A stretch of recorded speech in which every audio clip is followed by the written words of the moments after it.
प्रदेश की शिक्षा मंत्री सीमा तिरखा के नेतृत्व में हर घर तिरंगा अभियान के अंतर्गत फिरोजपुर झिरका में बीडीपीओ ऑफिस से लेकर लालकुआं चौक तक तिरंगा यात्रा का आयोजन किया गया। इस तिरंगा यात्रा में विभिन्न समुदाय व धार्मिक संस्थाओं के लोगों ने हाथ में तिरंगा लेकर यात्रा निकाली। इसके बाद शिक्षा मंत्री ने शहीद स्मारक पर जाकर शहीदों को पुष्प अर्पित कर नमन किया। तिरंगा यात्रा के दौरान शिक्षा मंत्री ने अपने संबोधन में कहा कि पिछले 10 सालों से हमारे प्रधानमंत्री नरेंद्र मोदी हर साल हमारे फौजी भाइयों के साथ सरहद पर जाकर होली व दिवाली मनाते हैं, जिससे ये पता चलता है कि हमारे प्रधानमंत्री हमारे फौजी भाइयों का कितना सम्मान करते हैं। आज हम सबकी ये नैतिक जिम्मेवारी है कि हम सब शुरू से ही अपने बच्चों में ये संस्कार डालें कि वे सभी जय हिंद का महत्व समझ सके। बच्चों को शुरू से ही हमारे शहीदों के बारे में बताने से उनके मन में हमारे शहीदों और फौजी भाइयों के प्रति आदर सत्कार का भाव उत्पन्न होगा। आगे चलकर यही बच्चे युवा बनकर देश का गौरव बनेंगे। बच्चों के मन में जब राष्ट्र प्रेम की भावना भरी जाती है तो हमारा देश और भी समृद्ध होता है। उन्होंने कहा कि हर घर तिरंगा यात्रा एक अभियान है जिसका उद्देश्य भारत के स्वतंत्रता दिवस के अवसर पर देश के हर घर में तिरंगा झंडा फहराना है। ये अभियान भारत सरकार द्वारा शुरू किया गया था और उसका उद्देश्य देश के नागरिकों में देशभक्ति और राष्ट्रीय गौरव की भावना को बढ़ावा देना है। हर घर तिरंगा यात्रा के दौरान लोग अपने घरों में तिरंगा झंडा फहराते हैं और स्वतंत्रता दिवस के अवसर पर विभिन्न कार्यक्रमों में भाग लेते हैं। ये अभियान देश के नागरिकों को अपनी स्वतंत्रता और स्वतंत्रता सेनानियों के बलिदानों को याद दिलाने के लिए शुरू किया गया है। स्वतंत्रता सेनानियों के बलिदानों को याद करें और उनके प्रति सम्मान व्यक्त करें। अपने घर में तिरंगा झंडा फहराएं। स्वतंत्रता दिवस के अवसर पर विभिन्न कार्यक्रमों में भाग लें। उन्होंने लोगों को आह्वान करते हुए कहा कि 11 से 15 अगस्त तक हर घर तिरंगा फहराकर भारत माता के वीर सपूतों के बलिदान को याद करें। इन्हीं सूरवीरों के बलिदानों के कारण हम आजादी का जश्न मना रहे हैं। उन्होंने कहा कि अभियान में शामिल होने वाले जिलावासी तिरंगे के साथ अपनी फोटो सोशल मीडिया पर डालते समय हैशटैग का प्रयोग करें ताकि इसके लिए अन्य लोगों को भी प्रेरित किया जा सके। जिला प्रशासन की पहल पर जिले के सामाजिक संगठनों ने भी अपना योगदान देना शुरू कर दिया है। तिरंगा यात्रा अभियान के तहत जिला हर घर राजकीय, निजी, औद्योगिक और शैक्षणिक भवनों पर तिरंगा फहराने का 100% लक्ष्य हासिल करने सहित भारत सरकार के इस अभियान में जिले में सार्वजनिक लोगों की सहभागिता सुनिश्चित करने के लिए जिला प्रशासन के स्तर पर हर संभव प्रयास किए जा रहे हैं। तिरंगा यात्रा के दौरान माहौल बच्चे में भी देशभक्ति के रंग में रंगा गया। कार्यक्रम में उपस्थित बच्चों ने भारत माता की जय, इंकलाब जिंदाबाद व वंदे मातरम के नारे लगाते हुए देशभक्ति का ऐसा दृश्य पेश किया कि अपने आप में बहुत ही सराहनीय था। इस अवसर पर एसडीएम फिरोजपुर झिरका डॉक्टर चिनार चहल, सीओ जिला परिषद अमित गुलिया, भाजपा जिला अध्यक्ष नरेंद्र पटेल, पूर्व विधायक नसीम अहमद, पूर्व डिप्टी स्पीकर चौधरी आजाद मोहम्मद, नगर पालिका के चेयरमैन मनीष जैन सहित विभिन्न अधिकारी व भाजपा आईटी सेल के प्रमुख जतिन बुसरी समेत अन्य भाजपा कार्यकर्ता तथा गणमान्य लोग उपस्थित रहे।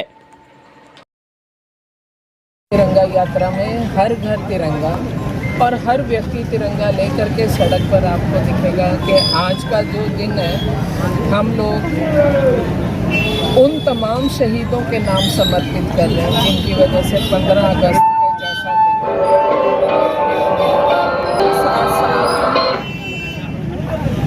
आदरणीय नरेंद्र भाई मोदी जी जो हमारे प्रधानमंत्री हैं, इन्होंने पहली बार 14 अगस्त जिसे हम विभाजन विभीषिका दिवस बोलते हैं उसको भी याद करने के लिए तमाम भारत के लोगों को प्रेरणा दी। और मैं समझती हूँ कि 14 अगस्त की रात एक ऐसी रात थी कि हमारे बड़े बुजुर्ग बताते हैं कि जब हिंदुस्तान 2 हिस्सों में बंट रहा था उस समय कई लोगों का कत्लेआम भी हुआ। बहुत बुरे हालात से, बहुत बुरे दौर से गुजरी है वो वाली पीढ़ी हमारी। तो आज 14 अगस्त का दिन जो है उन सभी को, उन सब शहीदों को, चाहे वो किसी भी कारण से उस त्रासदी का शिकार हुए, उनको नमन करने का भी दिन 14 अगस्त विभाजन विभीषिका के रूप में हम लोग उनकी स्मृति दिवस के रूप में मना रहे हैं। और आज जो जैसा मैंने बताया कि 15 अगस्त और इसको विभाजन विभीषिका को लेकर के, दोनों को लेकर के समाज में निकलने का बड़ा कारण ये भी है कि आज पीढ़ियाँ बीत गई और इस जो नई पीढ़ी है उसको भी अवगत कराने का दिन है कि हमारा इतिहास जो है हमारे युवा बच्चों को पता रहे, वो दर्द का रिश्ता पता रहे कि जिस दर्द से हिंदुस्तान गुजर करके भारत और पाकिस्तान बना। और यही चीज़ें अगर बच्चों के दिलो दिमाग में होंगी तो मुझे लगता है कि भारत में समृद्धि, शांति, आज अगर हम देखते हैं हमारे प्रधानमंत्री जी की वजह से भारत विश्व में शांति दूत बन करके सबसे ऊपर आकर के खड़ा हुआ है। बांग्लादेश की चर्चा करने की मुझे आवश्यकता नहीं है। अगर कोरोना की बात करूं तो देश के प्रधानमंत्री पूरे विश्व में एक आदरणीय हमारे मोदी जी थे जिन्होंने वैक्सीनेशन दूसरे देशों तक पहुंचाया। तो एक ये जो भारत की संस्कृति और मिट्टी की खुशबू है वो भी पहुंचाने का दिन है।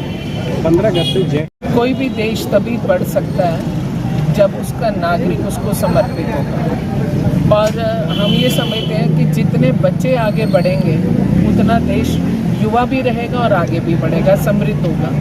तो ये जो एक राष्ट्र प्रेम की भावना है क्यों ना बच्चों से शुरू की जाए, कच्ची जमात से शुरू की जाए। जब बच्चे संस्कार की तरफ बढ़ रहे होते हैं, जब बच्चे किताबी शिक्षा की तरफ बढ़ रहे होते हैं, तो उसी समय बच्चों को ये याद भी हमारी ही जिम्मेवारी है कि हम याद दिलाएं कि बेटा जिस स्कूल में आप पढ़ रहे हो इतने अच्छे से, आप अपने शहर में रह रहे हो, इतनी शांति है। इस सब का श्रेय जो है सरहद पे खड़े हुए उस जवान को जाता है जिसकी वजह से हम सब सुरक्षित हैं। और जब हमारे जवान मिलते हैं तो वो हमेशा जय हिंद का संबोधन करते हैं। हमारे पुलिस वाले भाई मिलते हैं वो जय हिंद का संबोधन करते हैं। और तो और पिछले 10 वर्षों का उल्लेख करना ज़रूर चाहूँगी कि देश के पहले प्रधानमंत्री हैं जिन्होंने 10 दिवाली और 10 होली सरहद पे मनाई है, कहीं और नहीं मनाई। तो जो भावना हमारे देश के प्रधानमंत्री लेकर के चल रहे हैं और इसे अमृतकाल की संज्ञा उन्होंने दी, तो हमने ये विचार किया क्यों ना अमृतकाल का अमृत संबोधन जय हिंद हो। और बच्चे इसको स्कूल से शुरू करेंगे तो देश के लिए एक प्रागढ़ प्रेम की भावना हम स्कूल से बच्चों की नींव से उनके साथ जोड़ेंगे।